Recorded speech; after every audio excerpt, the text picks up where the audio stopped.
Hello and welcome to the Northern School of Game and Wildlife series on how to lay hedges for game and wildlife. So part of hedge laying is generating hedge stakes. Now on the college here we have some SRC, short rotation coppice willow beds. Now willow isn't the ideal material for stakes because it tends to regrow when you push it in the ground, and it's also quite a soft wood which rots away very quickly and limits the support the hedge receives. However, it's the only coppice material we have on the campus, so what we'll do is we'll look at how to manage a coppice stool to produce hedge stakes. So there's a few things we're going to look at. What is a coppice? Well, a coppice is basically a tree that has been planted and then somewhere between 5 and 10 years into its lifetime we come along with a saw, or in the case of this willow with a tractor and a big flail mower, and we cut it down and chip it and take it away. For hedge laying we don't chip it, we're looking to make rods or stakes out of the poles that are produced from the coppice stools. And coppice works on a rotation. So coppicing can take place depending on the species. So fast growing species like willow, it can take place on a 5-year rotation. For slower growing hardwood species, it can be anywhere 15 to 20 years. Or if you want to produce firewood, you can take it up to anywhere up to 30 to 40 year rotations. But for the purposes of what we're doing with hedges, we're going to use this about 7-year-old willow to create some stakes. So what we're going to do, we're essentially going to cut the tree down. We're going to aim to cut the stool about 6 to 8 inches off the ground, and for every stem that's gone up in the air we're going to try and cut the stem higher than we want the final cut to be, using, in the larger stems cases, a standard wedged felling cut. And then we're going to go back to the stool and we're going to ensure that we cut all of the stumps where there have been stems at good steep angles, so that if water lands on them it runs off and we don't get water sitting on the stump or the stool to cause rot down into that heartwood and damage the stool.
So what I've done, and I'm not going to do the entire plant because the video will be far too long, but what I've done is I've cut 2 stems away at the same height so that they grow evenly.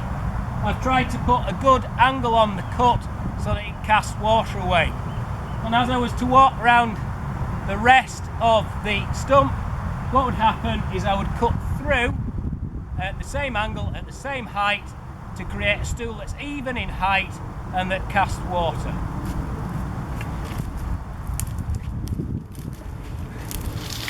Here I have the pole that I'm going to use to make the hedge stake.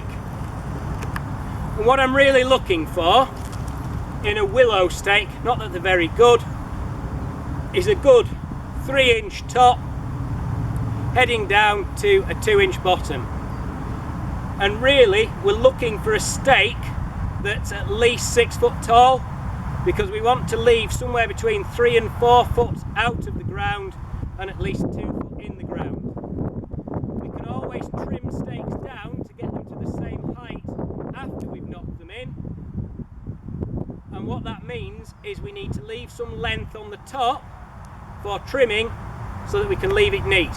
We can never put wood back onto a cut pole, but we can put wood. We can cut wood off if it's extra.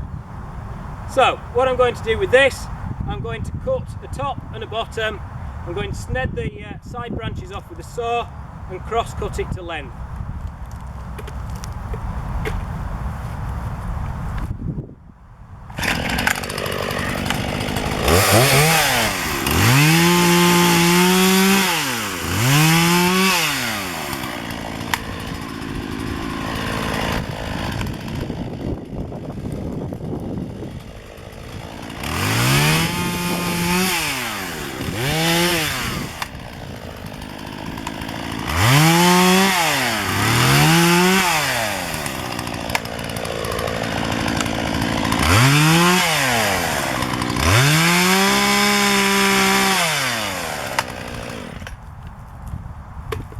So what I've done there is I've taken side branches off.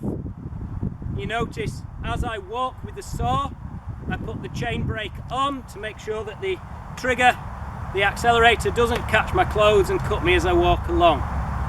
What I'm going to do now I've got a straight pole, is I'm going to look at the product, look where the straightest bit of the stake is, and I'm going to put my cross cuts in to make sure that I get the stake that I want.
So what we've produced there is a very long stake that I can cut down when I get to the site to work out what I need.